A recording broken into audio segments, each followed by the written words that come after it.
नमस्कार. संवाद प्रतिवाद या विशेष कार्यक्रमामध्ये आपल्या सगळ्यांचं स्वागत.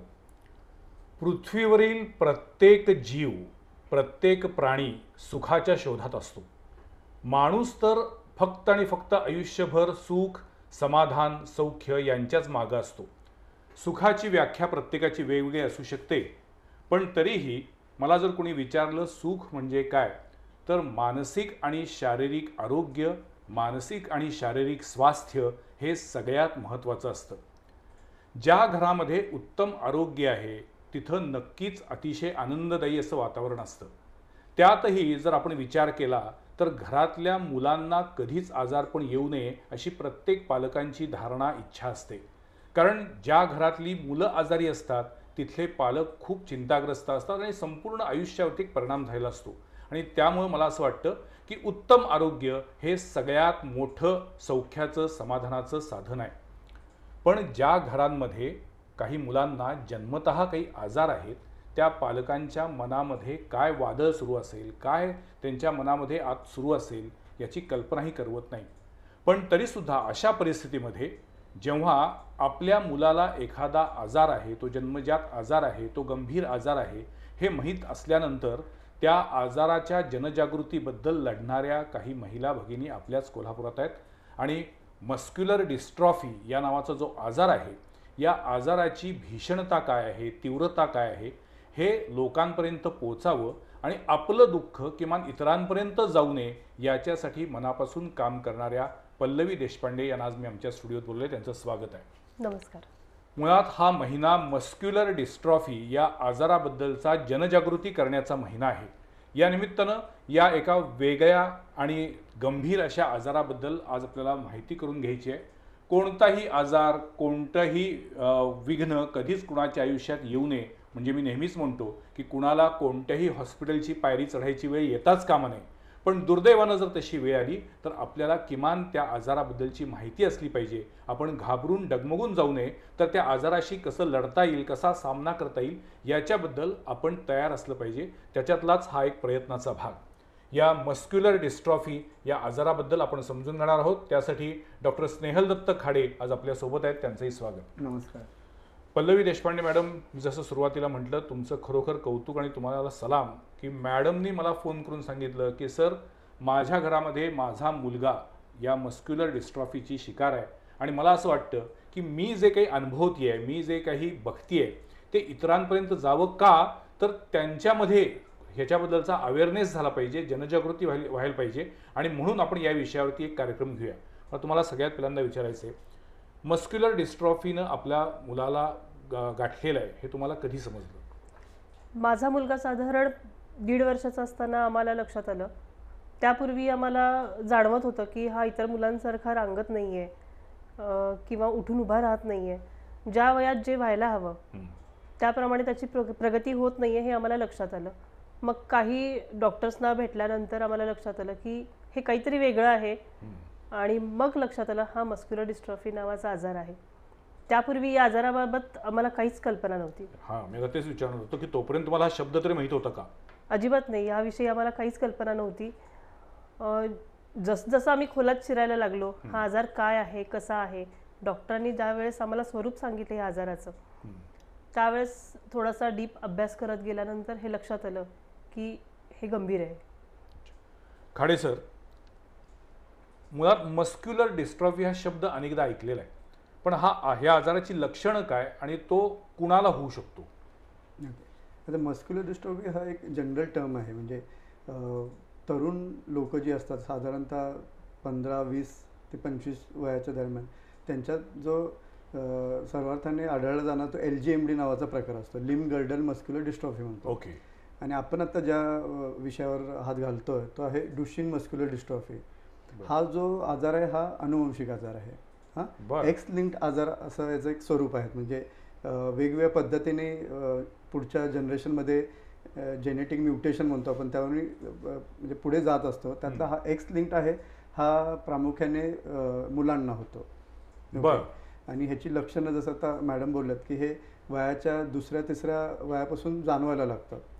मस्क्युलर म्हणजे आपण ज्याला अवयव म्हणतो, मसल्स मसल्स मसल्स स्नायू.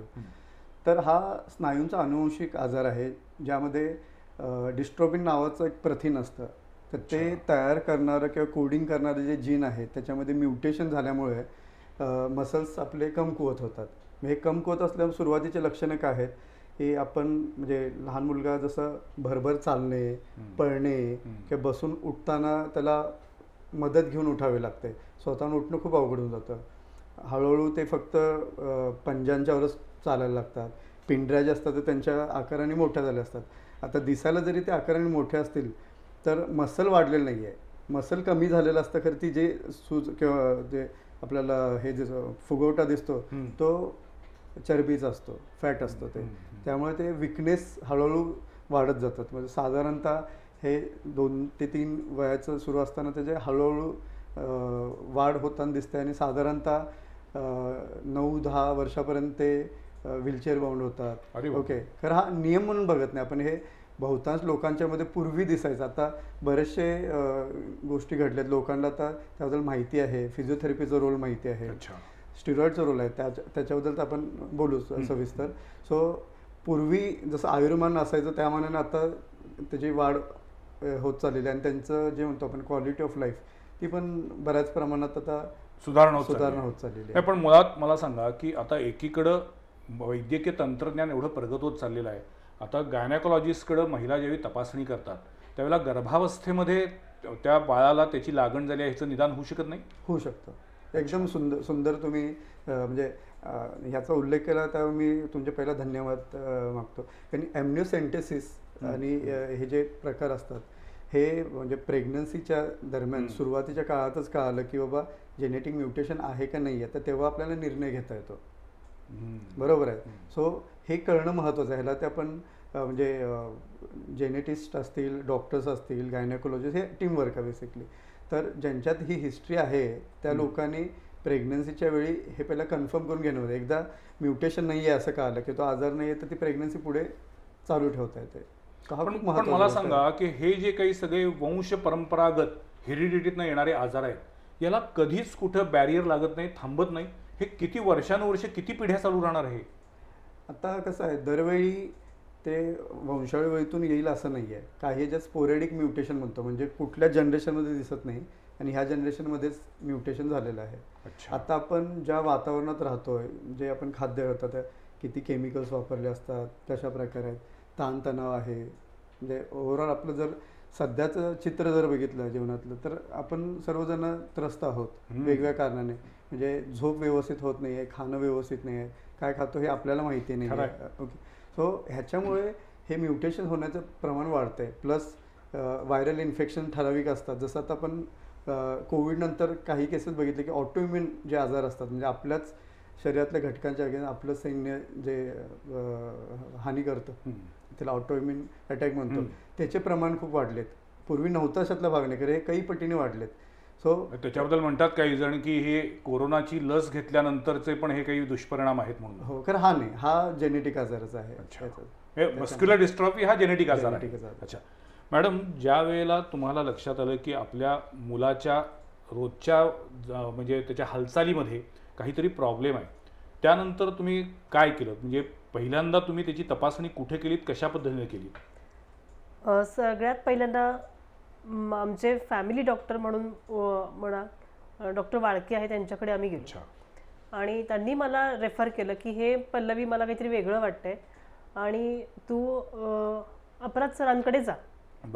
त्यांच्याकडे गेल्यानंतर त्यांनी चेक केलं आणि सिरम CPK ही टेस्ट करून घेतली. ही कुठल्याही लॅबमध्ये होण्यासारखी टेस्ट असते, एकदम साधी टेस्ट असते. पण ती सिरम CPK टेस्ट केल्यानंतर लक्षात आलं की त्याचं मॅक्झिमम 196 पर्यंत वगैरे त्याचं मॅक्झिमम रेंज असते. पण माझ्या मुलाची त्यावेळेस 8000 होती. माय गॉड, बाप रे. आणि मग त्या दरम्यान लक्षात आलं की हे खरंच काहीतरी वेगळं आहे. साधारण रिपोर्टवरती रेंज लिहिलेलीच असते, मिनिमम किती असावी आणि मॅक्झिमम किती असावी. पण हे बघितल्यानंतर मग असं चक्रावूनच गेलो आम्ही की काय करायचं आणि काय.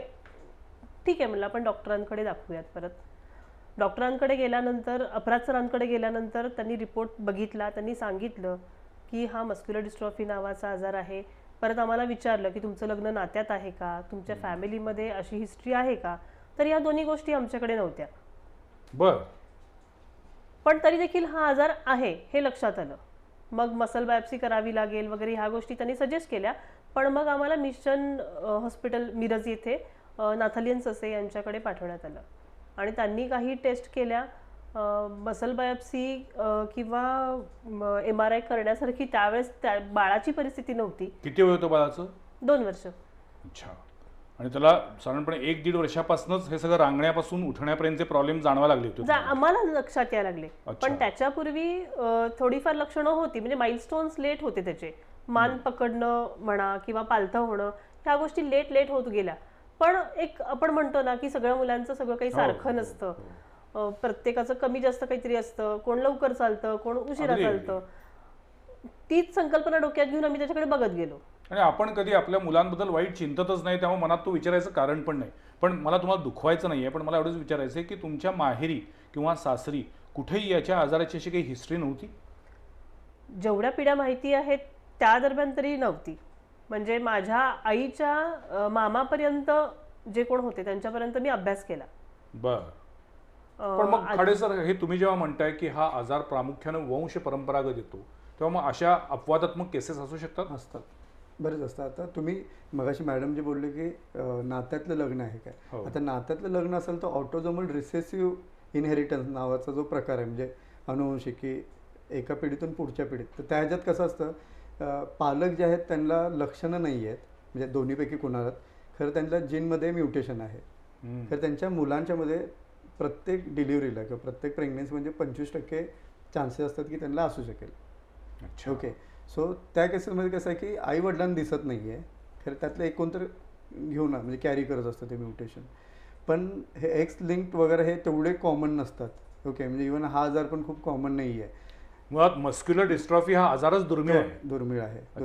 पण तुम्ही आता जेव्हा म्हणताय की नात्यात लग्न असू नये, हे सगळं खरं आहे, म्हणजे अनेक डॉक्टर सांगतात. पण आपल्याकडे अनेक अशा समाजामध्ये प्रथा आहेत की नात्यातच लग्न लावून देतात. आता तरी कमी होत चालले. पण मग तिथे थोडक्यात मेडिकल सायन्स अशा नात्यातल्या लग्नांच्या पूर्णपणे विरोधात आहे. म्हणजे आपण जे म्हणतो ना, more of a precautionary major. म्हणजे आता एवढे नात्यातले लग्न तर सगळ्यांना होतं असं नाही, क्वचितच होतात. खरं ती तर का रिस्क घ्यायची? मी तर नेहमी म्हणतो, आजार कशामुळे झाला तर त्यातलं पहिलं आणि शेवटचं उत्तर नशीब. त्याला पुढं काही उत्तर नाही. मेडिकल सायन्सनं कितीही काही सांगितलं, तुम्ही कितीही प्रिकॉशन घेतली, तरी जे घडायचं ते घडणारच. अर्थात मी निराशावादी नाही आहे, प्रयत्न केलेच पाहिजेत. मला पल्लवी मॅडम तुम्हाला विचारायचं की ज्यावेळी तुम्हाला लक्षात आलं की आपल्या मुलाला अशा पद्धतीचा आजार झालेला आहे, काय मनात फिलिंग्स होत्या आणि तिथनं पुढं कशा पद्धतीनं या आजाराशी सामना तुमच्या संपूर्ण घरानं सुरू केला? सगळ्यात पहिला मन मान्यच करायला तयार नव्हतं की हे माझ्या बाबतीतच का घडलं, माझ्या वाटेला असं होणं शक्यच नाहीये. म्हणजे मी कधीच कोणाचं वाईट केलं नाहीये, मग माझ्या बाबतीत असं का होणार? पण तरी माहेरच्यांनी सपोर्ट केला, सासरच्यांनी सपोर्ट केला. स्पेशली माझे मिस्टर माझ्यासोबत कायम होते. त्यानंतर मग ठीक आहे म्हटलं, आपण काही इन्व्हेस्टिगेशन्स करतोय, करूयात, डॉक्टर म्हणतात त्या पद्धतीनं करूयात. परत वाटलं की ॲलोपॅथीमध्ये नाही आहे ना उपचार, आपण आयुर्वेदिक ट्राय करूयात, होमिओपॅथिक ट्राय करूयात. पण मग लक्षात आलं की सगळ्याला शेवटी मर्यादा ह्या आहेत या आजाराच्या बाबतीत. प्रत्येक पॅथीमध्ये थोड्याशा मर्यादा यायला लागल्यात. मग विचार केला की नाही आता बास, आपण संपवून टाकू सगळं. पण माहेरच्यांनी इतका सपोर्ट केला, मिस्टरांनी इतका सपोर्ट केला आणि बाळाकडे बघितल्यावरती वाटायला नाही आता आपण लढायला पाहिजे. मग त्यानंतर ही वाटचाल सुरू झाली की मुंबई झालं, वेगवेगळ्या ठिकाणी इन्व्हेस्टिगेशन्स करणं झालं आणि सुदैवानं सगळे डॉक्टर्स मला जे भेटले ते खूप चांगले आणि खूप सपोर्टिव्ह भेटले. आज पल्लवी देशपांडे मॅडम यांनी पुढाकार घेतला की या आजाराबद्दल आपल्याला जनजागृती करायची आहे. त्यांनी सांगितलं डॉक्टर स्नेहल दत्त खाडे सर येतील. खाडे सरांनी एका सेकंदात सांगितलं नक्की येईल. म्हणजे एकीकडं आपण डॉक्टरांच्या अति व्यावसायिक भूमिकेबद्दल बोलत असतो, पण त्याच वेळेला असे डॉक्टर पण आहेत की जे चांगल्या कामासाठी स्वतःचा वेळ काढून आपलं ज्ञान लोकांपर्यंत देण्यासाठी येतात. तुमचंही खूप खूप अभिनंदन. पण मला सांगा, आज बाळाचं वय किती आहे? 18 वर्ष आहे. म्हणजे गेली 16 वर्ष तुम्ही मस्क्युलर डिस्ट्रॉफीशी झुंज देताय. आज काय परिस्थिती आहे मुलाची? कम्प्लिटली डिपेंडंट आहे तो. बर. आता व्हीलचेअरवरती आहे. त्याला उठवणं, बसवणं, त्याची सगळी प्रातविधी आवरणं, खायला प्यायला देणं, बरेच वेळा भरवावं पण लागतं. झोपला तर एका कुशीवरनं दुसऱ्या कुशीवर वळवणं, हात अवघडला, पाय अवघडला तर ते हलवणं, अंगावर पांघरून घालणं. पण म्हणजे आता स्वतःचे हातपाय हलवू शकत नाही? थोडेफार हलवू शकतो, म्हणजे घास तोंडापर्यंत नेण्याइतपत करू शकतो. एखादा ग्लास थोड्याफार एफर्ट्सनी उचलू शकतो. पल्लवी देशपांडे समोर प्रश्न विचारू की नको असा प्रश्न पडतोय, पण मी विचारतो कारण आपल्याला मुळात उद्देशच आपला आहे की या आजाराबद्दल जनजागृती करायची आहे. काय या आजाराचा शेवट काय असतो? म्हणजे आज 18 वर्षाचा मुलगा आहे, 16 वर्ष पल्लवी देशपांडे आपल्या डोळ्यासमोर आपल्या मुलाला हा मस्क्युलर डिस्ट्रॉफी आजारामुळं तो कशा पद्धतीनं एक एक त्याच्या अवयवावरती परिणाम होत निघालेला बघतायत. पुढं काय आता वेळ पण म्हणजे काळ जसं आता लोटत चाललेला आहे, असं नवीन ट्रायल्स पण चालू आहेत ह्याच्यासाठी. म्हणजे पूर्वी जसं मॅडम म्हणाल की निदान करण्यासाठी पण तेवढे पुरेसे टेस्ट नसायचे, तेव्हा ते क्लिनिकल डायग्नोसिस असायचं. कारण मसल बायोप्सी करणं सर्वांनाच जमायचं नाही किंवा त्याच्यासाठी जी लागणारी सामग्री असते, स्टेन्स म्हणतो, ते खूप कॉस्टली असायचे, ते बाहेरून मागवावे लागेल परदेशातून. आता ब्लड टेस्टमधूनच ते निदान होतं. ओके, म्हणजे आता खूप सोयीस्कर झालेलं आहे. महत्त्वाच्या गोष्टी बऱ्याच आहेत, म्हणजे नुसतं आपण ट्रीटमेंटबद्दल बोलण्यापेक्षा निदान होणं पहिली गोष्ट. वेळच्या वेळी निदान होणं. त्रास होतोय तर पालकांनी जाऊन डॉक्टरला दाखवणे, मग त्याचं निदान होणे. निदान झाल्यानंतर त्याच्यासाठी काय काय गोष्टी करता येऊ शकतात. म्हणजे आपण नुसतं औषधाबद्दल जरी बोलतो आणि बऱ्याच वेळची चर्चा होते की याच्यासाठी नवीन आलेलं आहे काय औषधं. ओके, सध्याच्या घडीला याचे ट्रायल्स चालू आहेत. एकाला आता FDA नावाची जी एजन्सी असते त्याचं अप्रुव्हल मिळालेलं आहे, अजून आपल्या इथे अवेलेबल व्हायचं आहे. ओके, पण स्टिरॉइड्स, ज्याला बरेच लोक स्टिरॉइडने घाबरून जातात, की स्टिरॉइड सध्याच्या घडीला महत्त्वाचं औषध आहे या त्रासासाठी. की स्टिरॉइड दिलं म्हणजे आपण डोळे बंद करून ठेवत नाही, चालू असताना आपण मॉनिटर करत राहतो. बऱ्याच जणांचा गैरसमज असतो की स्टिरॉइड की अमुक हे नव्हतं, की ते चालू असताना आपण बाबा डोळे असतील, हाडांचा ठिसूळपणा असेल किंवा बाकी अवयवांच्यावर होणारे परिणाम ते आपण मॉनिटर करत असतो, त्या अनुषंगाने आपण ट्रीट करत असतो. सो एकीकडे झालं ट्रीटमेंट की जी आपण हे काय मध्ये येतं फिजिओथेरपी, व्यायाम कुठले करायला पाहिजे. सोपं कसं, आता उदाहरणार्थ आपल्या इथे बसेसमध्ये विकलांगांसाठी असे सेपरेट सोय नाही आहे की ते आत चढू शकतील. जर आपण ऑब्झर्व केलं तर त्यांच्यासाठी सीट आहे, खरं ते बसमध्ये चढणार ह्याच्यासाठी नाही आहेत. बरोबर. सो मला वाटतं ह्याला एक पूर्ण होलिस्टिक अप्रोच जे म्हणतात त्याने बघणं गरजेचं आहे. म्हणजे फक्त ते पालकाचं किंवा त्यांना जे ठीक करता त्यांना ट्रीट करता ते डॉक्टरांचं काम नाही आहे, तर हे शासनाचं पण काम आहे तेवढंच. बरोबर आहे. सो त्यांना सोयी सुविधा दिले तर अल्टिमेटली एवढं सगळं आपली खटाटोप कशासाठी आहे, तर क्वालिटी ऑफ लाईफ. बरोबर आहे. आता काही हट्टेकट्टे पण असतं की त्यांच्या डोक्यात बसलं असतं की मी आजारीच आहे, माझं पोटच व्यवस्थित नाही, अमुकच नाही. सगळे रिपोर्ट्स तर चांगले असतात आणि ते नुसतं ते म्हणजे झिजत राहतात की आपल्याला काय. आणि ज्यांना जेन्युन आहेत, त्यांची इच्छाशक्ती प्रबळ आहेत, ते खूप हुशार आहेत. म्हणजे महत्त्वाची हे डुशेन मस्क्युलर डिस्ट्रॉफीचे ती मुलं असतात ते खूपच हुशार असतात, bright, music loving, art loving, खूप सुंदर मुलं असतात ते. म्हणजे त्याच वयाची आपण बाकीची मुलं होती ती तेवढी तुम्हाला चाणक्ष जाणवणार नाही. देव असा आहे की देव एक जेव्हा काहीतरी कमतरता देतो, कमी देतो, तेव्हा ती दुसरी काहीतरी भरून काढलेली असते. हे खरं आहे. तुम्ही आता बोलताना म्हटलात की मस्क्युलर डिस्ट्रॉफीला जेव्हा तुम्ही औषधं सुरू करता तेव्हा त्याचा दुसऱ्या काही अवयवांवरती परिणाम होतो का हे बघावं लागतं. बरोबर. म्हणजे त्या ज्या स्टिरॉइड्सचा असा काही परिणाम होऊ शकतो. म्हणजे आजारचा हा डुशेन मस्क्युलर डिस्ट्रॉफीमध्ये फक्त मसल्स हे आपल्या हातापायाच्या तेवढ्या पुरती मर्यादित नाही, हृदयावर पण त्याचा प्रभाव असतो. आता इथले छातीचे मसल्स पण कमकुवत झाल्यावर श्वासोच्छवासावर पण परिणाम पडू शकतो. ओके, पण मग हा आजार जीव घेणा आहे. हां, इव्हेंच्युअली म्हणजे जसं काळ लोटत जाईल तसं एक एक गोष्टी हे होत जातात ना. मसल्स पूर्ण वेगळे जाते, श्वास कसे. तो काळ किती वर्षाचा असू शकतो? पूर्वी जो असायचा तो साधारणतः एक 15 वर्ष 16 वर्ष म्हणायचे. ओके, हल्ली आता त्याचं म्हणजे लाईफ स्पॅन आहे ते वाढत चाललेलं आहे. म्हणजे आता रिसेंटली रिपोर्टेड जे केसेस आहेत ते 38-40 पर्यंत पण गेलेले आहेत. ओके, औषधामुळे लाईफ स्पॅन वाढला, पण what about the quality of life?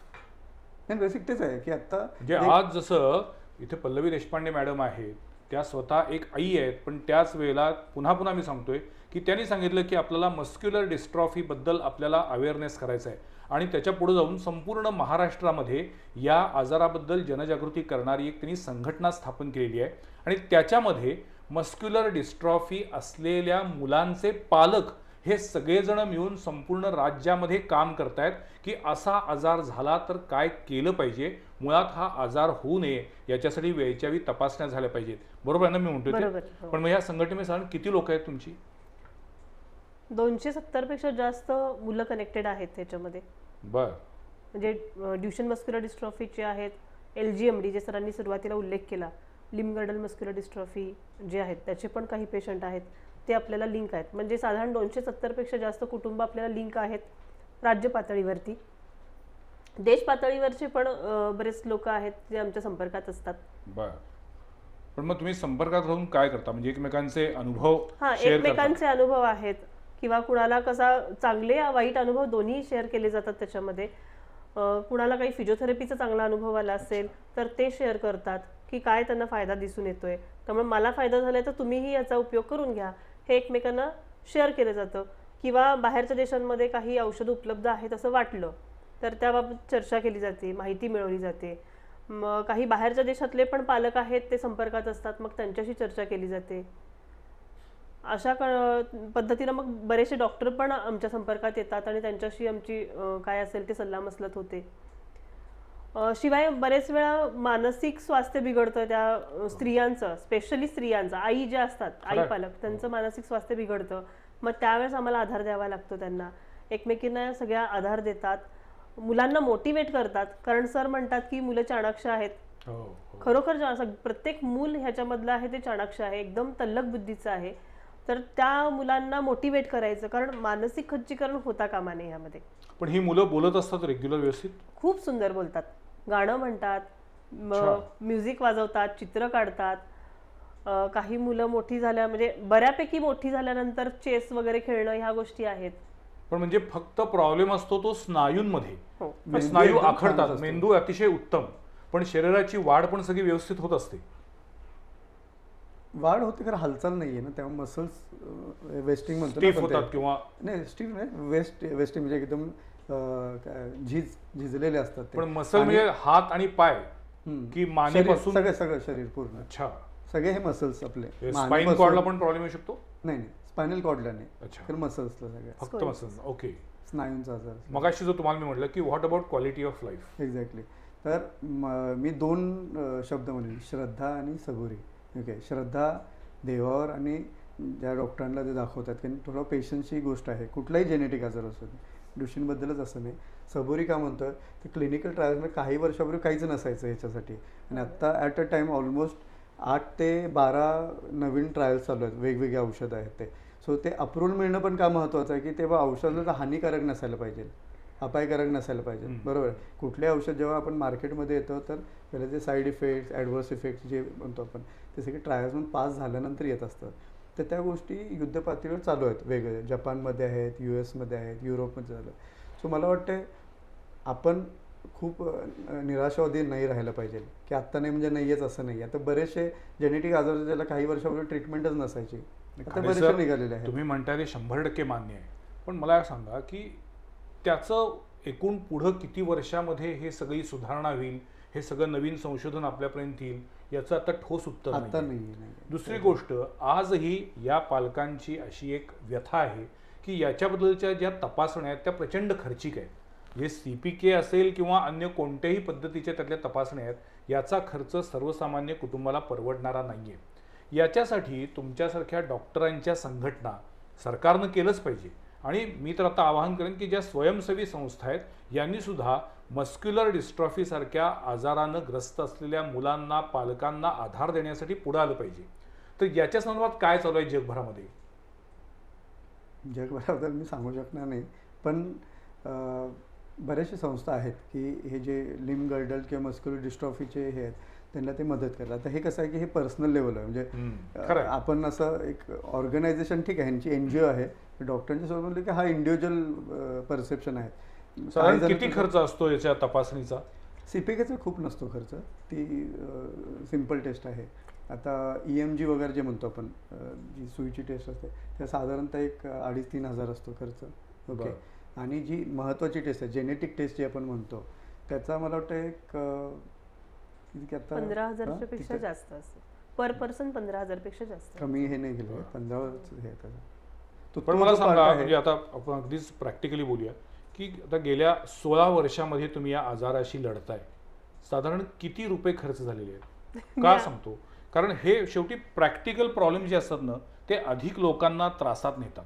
म्हणजे एकीकडं आपलं मूल, आपल्या घरातलं आपलं मूल हे आजारी आहे याचा मानसिक त्रास, काळजी, चिंता, टेन्शन सगळं असतं, आणि त्याच वेळेला आर्थिक जेव्हा सगळी परिस्थिती बिकट बनते तेव्हा त्या त्रासात भर पडते. म्हणून मी तुम्हाला विचारतो की साधारण किती खर्च होतो? नाही, तसा तर तो हिशोब कधी लावला नाहीये, पण अनेक डॉक्टर्स झाले, अनेक इन्व्हेस्टिगेशन झाले.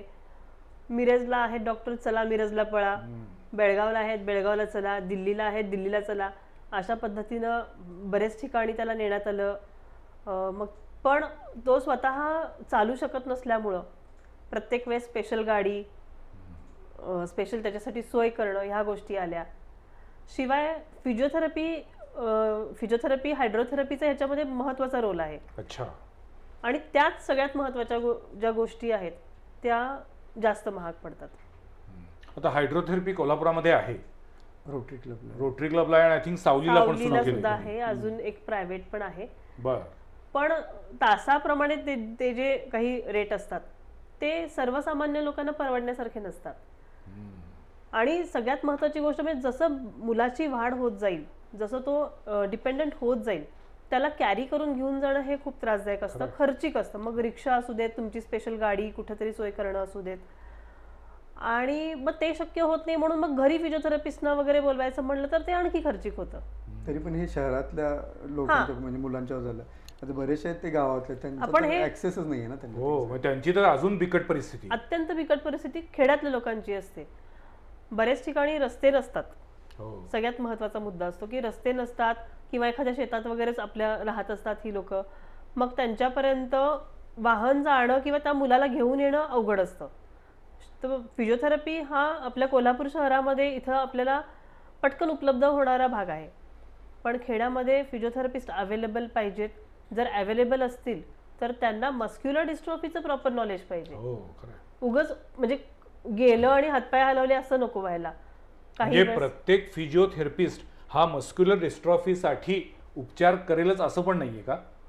नाही, करू शकतील. फक्त त्याला नॉलेज असणं का म्हणाल मॅडम, की त्यासाठी कुठले व्यायाम करणं अपेक्षित आहे, त्या दृष्टीने त्याला त्याचं माहिती पाहिजे की कुठले व्यायाम करून घ्यायचे. मला सांगा की एखाद्या मुलाला लहानपणी 1 किंवा 1.5 वर्षाचं, किंवा जसं आता मॅडमच्या बाबतीत अनुभव आला की 1.5-2 वर्षाचा असताना लक्षात आलं की आपल्या बाळाला मस्क्युलर डिस्ट्रॉफी आहे, त्यावेळेला सर्वसाधारणपणे फक्त हातांच्या स्नायूंना किंवा फक्त पायांच्या स्नायूंना असा तो पहिल्यांदा आजार जडलेला आहे, नंतर तो शरीरभर वाढला असं असतं का पूर्ण शरीरातल्या सगळ्या स्नायूंवरती अटॅक झालेला असतो? हळूहळू होत झालेलं असते. सुरुवातीला जे असतात ते पायातले आणि हातातले दोन्ही मसल्स इन्व्हॉल्ड असतात. तर हातातली लक्षणं कळून येत नाहीत.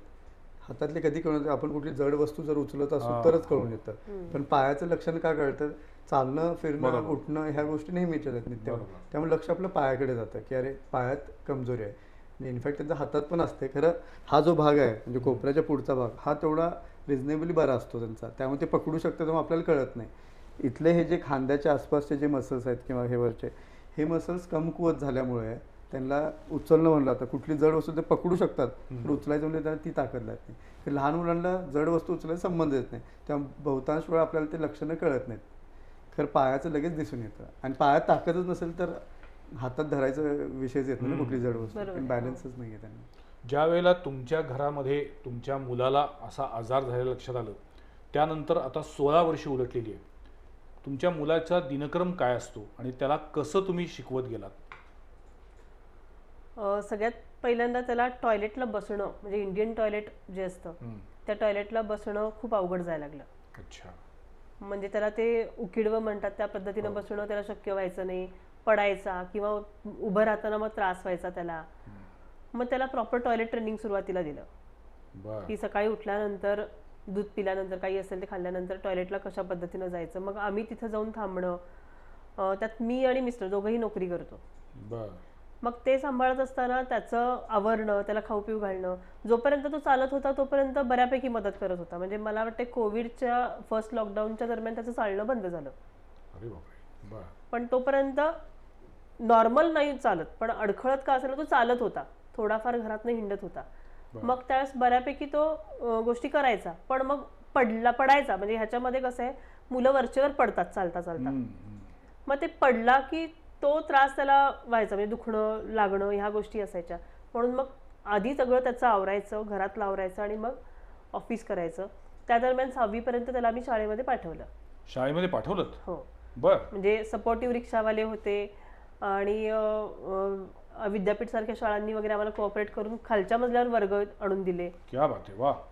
तर अशा पद्धतीनं मग त्याचा दिनक्रम चांगला चालू होता. बर. पण कोविड लॉकडाऊन नंतर मग त्याचा शाळाही थांबली, फिजिओथेरपी थांबली आणि चालणंही थांबलं त्याचं. अरे बापरे. पण मग आता त्याला छंद किंवा त्याच्या आवडीचं असं तुम्ही काय शोधलेत? तो अतिशय सुंदर पियानो वाजवतो. वाह, क्या बात है.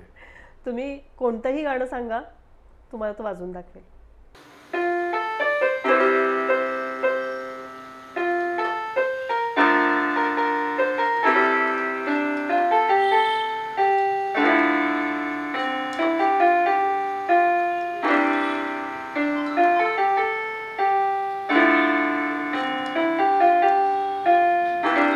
ग्रेट. पेंटिंग पण चांगलं होतं, तो खूप सुंदर पेंटिंग करायचा. पण आता हातातली ताकद तशी तेवढी नाहीये. ज्यावेळेस ताकद होती त्यावेळेस माझ्या मदतीनं का असेना पण तो पेंटिंग खूप सुंदर करायचा. अगदी सरांनी एक पेंटिंग काढलं होतं स्वतः, ते त्यांनी कॉपी करून काढलं होतं आणि सरांना मग आम्ही फोटो पाठवला होता, बघा सर आम्ही तुमच्यासारखं पेंटिंग केलंय म्हणून. पण आता सध्या शक्य होत नाहीये. पण मग तो इतका हुशार आहे की त्याला सायंटिफिक गोष्टी बऱ्याचशा कळतात. नेचर लवर आहे तो, त्यामुळे ॲनिमल्स बद्दल वगैरे तो युट्यूबला आणि ह्याच्यावरती बघत असतो. सायंटिफिक गोष्टी बघत असतो. काही किरकोळ प्रयोग पण घरात करतो. ह्याचा रिमोट त्याला, त्याचा रिमोट याला असं वापरून चालू असतं त्याचं. आणि कम्युनिकेशन स्किल छान आहे. अच्छा, गुड. खूप छान बोलतो. Very mature. अच्छा, very mature for his age. आणि केअरिंग नेचर पण आहे. क्या बात आहे. कोल्हापुरात किती असे साधारण रुग्ण असतील मस्क्युलर डिस्ट्रॉफीचे? आकडा मॅडमच सांगितलं. कसं आहे, कोल्हापुरात आहेत असे रुग्ण? नाही, आपण खरं हे नाही केलेलं ना, म्हणजे रजिस्ट्री नाही केलेली ऍक्च्युली. म्हणजे गुगल नुसार ह्याचं प्रमाण 5000 मध्ये 1 आहे. बर. मग त्या हिशोबाने बघितलं तर आपल्या कोल्हापूरचं पॉप्युलेशन लक्षात घेता 700 ते 800 असणं अपेक्षित आहे. बर. नाही, मी तर म्हणतोय देवाच्या कृपेनं हे 5000 मुलांमध्ये 1 हे जे काही प्रमाण आहे ना, ते खरं तर चुकीचं असू दे. म्हणजे ते 5 लाख मुलांमध्ये एखाद्या मुलाला दुर्दैवानं मस्क्युलर डिस्ट्रॉफी झाला तर आपण ते केवळ नशीब म्हणून सोडून देऊ. पण मला मूळ मुद्द्याकडे यायचे की एकीकडं याच्यामध्ये तुम्ही अवेअरनेस करायच्यासाठी संपूर्ण महाराष्ट्रभर प्रयत्न करताय, पण अवेअरनेस म्हणजे नेमकं तुम्ही करताय काय? सगळ्यात मुख्य म्हणजे मस्क्युलर डिस्ट्रॉफीची लक्षणं असलेली जी मुलं आहेत त्यांचं लवकरात लवकर निदान व्हावं, यासाठी प्रयत्न करण्यासाठी आम्ही हा अवेअरनेसचा विडा उचललेला आहे. म्हणजे खेड्यापाड्यात असू देत, अगदी वाड्या वस्त्यांमध्ये असू देत, अशा लक्षणांची मुलं जर आढळून आली तर त्यांनी लवकरात लवकर वैद्यकीय उपचार, योग्य पद्धतीचा वैद्यकीय उपचार घ्यायला हवा. म्हणजे आपलं बाळ जर व्यवस्थित चालत नसेल, जर त्याच्या हालचालींमध्ये काही प्रॉब्लेम असेल तर ते फार काळ बघत बसू नये, वेळच्या वेळी त्याची तपासणी करावी. सगळ्यात पहिली गोष्ट, सगळ्यात महत्त्वाची गोष्ट म्हणजे योग्य वैद्यकीय उपचार. मी असा शब्द वापरला कारण बरेच वेळा असं लक्षात येतं की आपल्या मुलाला आता इलाज काहीच नाहीये. डॉक्टर डायग्नोज जेव्हा करतात त्यावेळेस की सध्या तरी काही पूर्ण बरा करणारा औषध काही नाहीये आणि असं होणं शक्यच नाहीये. मग मी एखाद्या कुठल्या तरी धनगरी उपचार करायला जातो किंवा एखाद्या झाडपाल्याचा उपचार करतो किंवा कुठले तरी साधू आहेत, कुठले तरी महाराज आहेत, अमुक आहे तमुक आहे, ह्यांच्याकडे जातो किंवा इथं मी नवस फेडून येतो, इथं गंडा बांधतो, अमुक. या गोष्टींमध्ये एवढा वेळ जातो, त्याच्यामध्ये वेळ जातो हा सगळ्यात महत्त्वाचा भाग आहे. त्या पालकांचं आर्थिक नुकसान होतं, पालकांचं आणि बाळाचं मानसिक नुकसान होतं आणि बाळाचं अत्यंत शारीरिक नुकसान होऊ शकतं. कारण ह्याच्यामध्ये वेळ खूप महत्त्वाचा आहे. जसं आपण म्हणतो की हा डिसीज प्रोग्रेसिव्ह आहे, हा वाढत जातो, या आजाराची तीव्रता वाढत जाते. मग अशा वेळेस लवकर निदान झालं, त्याला लवकर योग्य उपचार मिळाले तर त्या प्रोग्रेशन जे आहे या आजाराचं ते आपण कुठेतरी कमी करू शकतो. खाडे सर, मगाचपासून मी तुम्हाला विचारलं पण त्याचं मला नेमकं उत्तर मिळालेलं नाही आहे. म्हणजे एकीकडे जगभरामध्ये सगळ्याच वैद्यकीय शाखांमध्ये संशोधन सुरू आहे, खूप नवीन नवीन काहीतरी येईल, पण आजच्या घडीला मस्क्युलर डिस्ट्रॉफी या आजारामध्ये जरी लाईफस्पॅन वाढत असला तरी क्वालिटी ऑफ लाईफबद्दल काय? निदान लवकर झालं तर लवकर औषधं सुरू होतात, फिजिओथेरपी. आता आपण म्हणतोय की पूर्ण बरा न होणारा औषधं नाही आहे अवेलेबल, म्हणजे काहीच नाही असं पण नाही. म्हणजे आपण खूप निगेटिव्ह पण नको विचार केला त्या बाबतीत. निगेटिव्ह पण आज आज म्हणजे तुमच्यासमोर उदाहरण आहे, 16 वर्ष प्रयत्न केले या माऊलीनं, पण आज जेव्हा त्या सांगतायत की माझा मुलगा आता उठू शकत नाही, चालू शकत नाही. त्यासाठी महत्त्वाचं आहे की जेव्हा तो मुलगा चालत असतो, चालण्याच्या अवस्थेत असतो, तेव्हा जर त्याला योग्य प्रकारे औषधं आणि फिजिओथेरपी मिळाली तर तो बराच काळ त्या अवस्थेत राहू शकतो. पण एकदा तो व्हीलचेअर बाउंड झालेला आहे किंवा बेड बाउंड झालेला म्हणतो आपण की व्हीलचेअरला खिळून राहिला आहे, अंतराला खिळून राहिलेला आहे, आणि तेव्हा आपण औषधं देतो तेव्हा आपण फक्त बाकीचे जे उर्वरित आता मसल्स आहेत त्यांच्यासाठी फक्त मदत होते, कारण पूर्वी जो झालेला डॅमेज आहे तो भरून येत नाही. त्यासाठी लवकर निदान होऊन लवकर ट्रीटमेंट सुरू होणं महत्त्वाचं आहे. की काही जण म्हणतील की 3 वय असताना सुरुवात झाली औषधांना किंवा ट्रीटमेंटला, आणि काही जण म्हणतात की 15 वयात. हातला फरक आहे ना, की जो लवकर ट्रीटमेंट निदान होऊन सुरू होतो त्याची क्वालिटी ऑफ लाईफ, जो तुम्ही मगाशी होता त्याची क्वालिटी ऑफ खूप छान राहते. पण ज्याचं सगळंच पूर्ण आता हे होऊन गेलेलं आहे, म्हणजे आता तो हालचाल काही करू शकत नाही, स्वतःची काळजी घेऊ शकत नाही, त्या लेवलला गेल्यानंतर आपण क्वालिटी ऑफ लाईफ खूप काय अपेक्षा धरू शकतो. पण मला सांगा, वयाच्या 10व्या-15व्या वर्षी सुद्धा असा आजार डोकंवर काढू शकतो? नाही, निदान तेच मी म्हणतो, लहानपणी झालेलं असतं, खरं पोहोचायला डॉक्टरपर्यंत इतकी वर्ष जाऊ शकतात. हो, बरेच जण येतच नाहीत ना. ते काय जसं मॅडम म्हणाली की ते त्यांच्या परीने उपाय करतात. पण म्हणजे हा जन्मताच आजार आहे, तो वयाच्या एका वेगळ्या टप्प्यावरती जडला असं होत नाही. नाही. अच्छा. फक्त जो स्पॅन म्हणलो की काही जण 15 वर्ष, काही जण 22-25 वर्ष, काही जण 30 वर्ष, हे डिपेंड्स की त्यांचे पालक किती सुज्ञ आहेत, त्यांना त्याचं महत्त्व किती कळतं आहे, केवढं लवकर निदान झालेलं आहे, त्याचं खाणं पिणं कसं आहे, नियमित तपासण्या करणं असेल, फिजिओथेरपी असेल, ह्या सगळ्या गोष्टी मिळून येतात. पण मस्क्युलर डिस्ट्रॉफीमध्ये आता गेल्या 10 वर्षामध्ये स्टडीनुसार हायेस्ट कोणत्या वर्षापर्यंत माणूस जगलेला आहे? नाही, 38 ते 40 पर्यंत गेलेले आहेत हायेस्ट. अच्छा. काय प्रश्न विचारायचे असे किंवा प्रश्न पडतो मला, पण तरी सुद्धा एक क्युरियासिटी म्हणून विचारतो, कदाचित बालिश प्रश्न असेल की आपण हा स्नायूंचा आजार म्हणतोय, म्हणजे मला असं वाटत होतं स्नायूंचा आजार म्हणजे ऑर्थोपेडिककडे जावं लागेल, मग याच्यामध्ये न्यूरोलॉजिस्टचा काय संबंध असतो? नाही, स्नायू हा न्यूरोलॉजिकल आजार आहे. म्हणजे नसा जे आपण न्यूरोपॅथी मगाशी म्हणत होतो तसं मस्क्युलर जे आजार असतात म्हणजे मास पेशंटचं, हे पण परत मासाचा जो आजार असतो तो न्यूरोलॉजिकलच असतो. ओके. हाडांच्या डॉक्टरचा तो हाडांशी निगडीत आहे, मसलशी निगडीत नाही आहे. ओके. सो स्नायू म्हणजे मसल्स, सो बेसिकली हा न्यूरोलॉजिकलच आजार आहे. शेवटच्या टप्प्यात आलोय. मला पल्लवी मॅडम तुमच्याकडे जाणून घ्यायचं की तुम्ही तुमच्या या ब्रोशरमध्ये असं म्हटलेलं आहे की अशा रुग्णांना मुख्य प्रवाहात आणण्यासाठी शासकीय सुविधा मिळवण्यासाठी प्रयत्न करणं, काय सुविधा अपेक्षित आहेत? सगळ्यात महत्त्वाचं म्हणजे या आजाराचं निदान करण्यासाठी आवश्यक असलेल्या जेनेटिक टेस्ट, ती महाग आहे. आणि एक कुटुंबामध्ये जर एक मस्क्युलर डिस्ट्रॉफीचं बाळ असेल तर त्याचं भावंड असू देत किंवा आई असू देत, यांचं काही जेनेटिक टेस्ट करणं आवश्यक जर असेल तर तो खर्च परवडणारा नसतो त्या कुटुंबाला. त्यावेळेस मग आम्ही आमच्या पद्धतीनं फ्री ऑफ कॉस्ट कसं करून देता येईल, कन्सेशन रेटमध्ये कसं करता येईल, यासाठी आम्ही प्रयत्न करतो.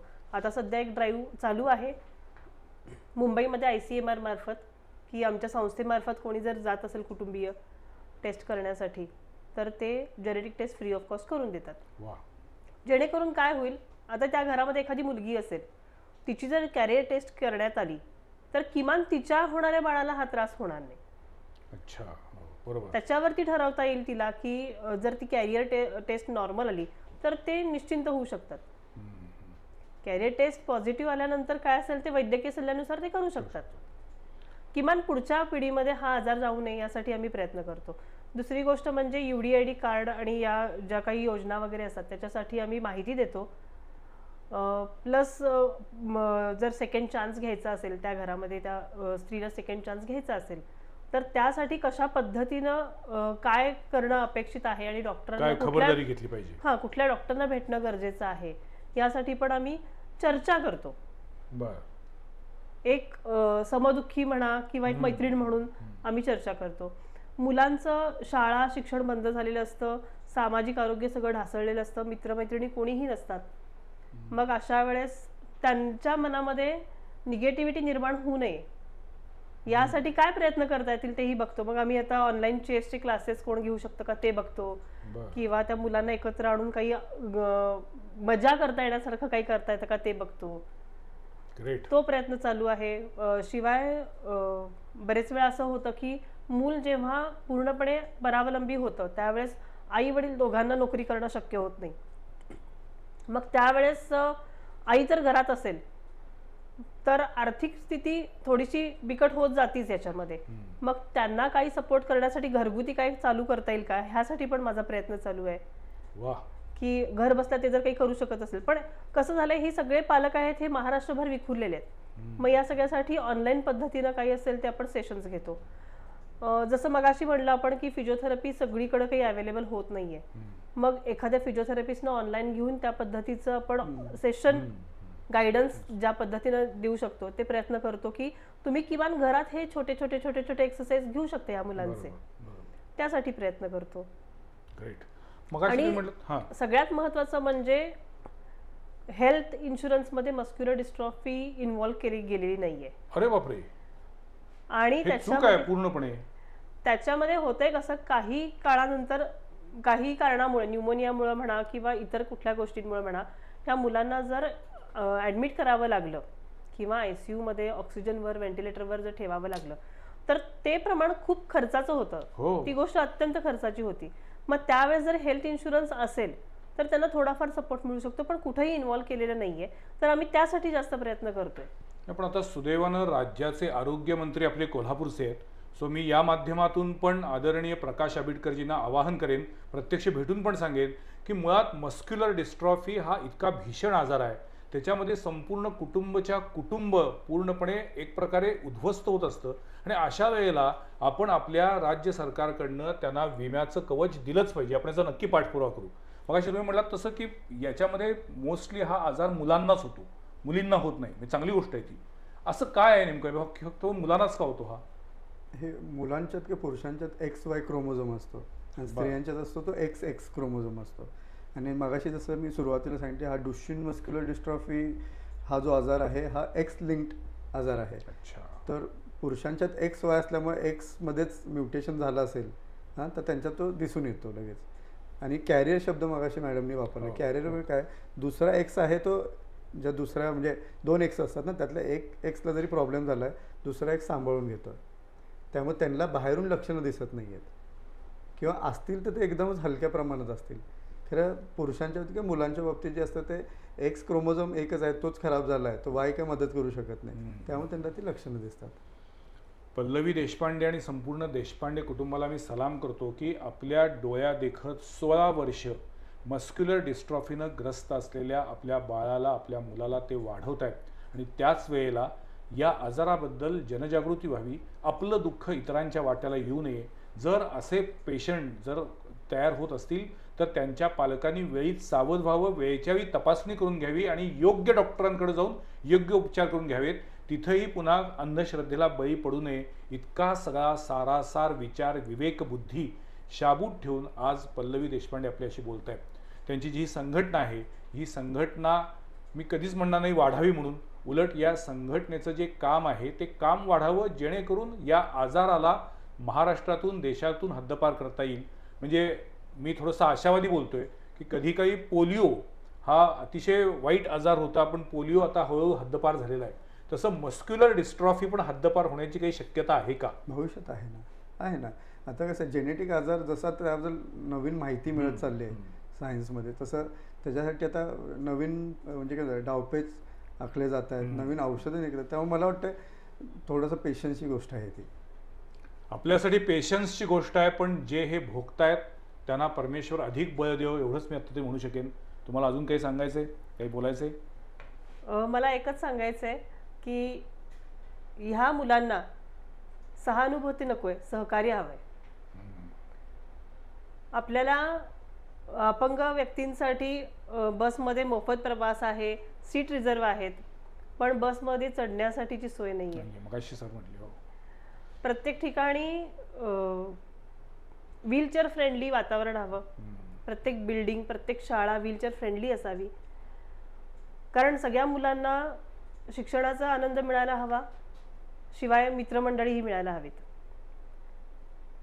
कुठल्याच आईला असं वाटत नसतं की तिच्या पोटी जन्माला येणारं बाळ हे आजारी असावं किंवा रोगी असावं.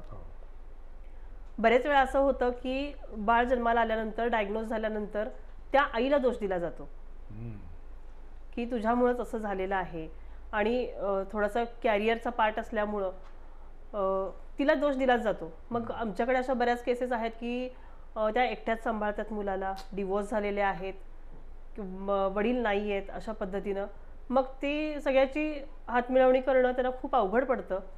तर आईला दोष तुम्ही देऊ नका. बाकी काय, सगळ्यांनी सहकार्य करावं एवढंच आहे. मला इलेक्ट्रिक व्हीलचेअर दिल्याबद्दल मी कमिटीचा आभारी आहे.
आजार या देशातून, या पृथ्वी तलावरून हद्दपार होण्यासाठी आपण सगळ्यांनी मनापासून प्रयत्न करूया.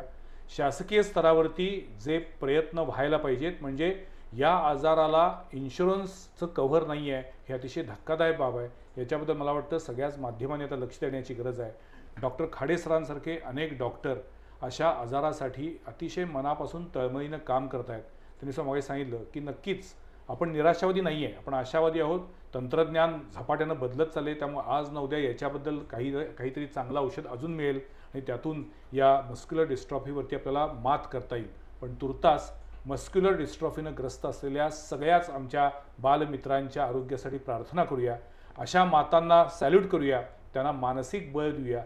कारण आपण फक्त हे बोलत असतो, पण प्रत्यक्ष ज्यावेळी ते जगणं असतं, ते त्या बाळाबरोबर, जे बाळ आता हळूहळू बेड रिडन होणार आहे हे माहिती आहे, पण तरीसुद्धा त्या बाळाला माणूस म्हणून जगण्याचा अधिकार द्या, असं सांगणाऱ्या या मातांना खरोखर मनापासून सलाम. तुर्तास या दोन्ही मान्यवरांचे मी मनापासून आभार मानतो. पुढच्या सोमवारी पाहायला विसरू नका आणखीन एका विषयावरील चर्चा, संवाद, प्रतिवादमध्ये. नमस्कार.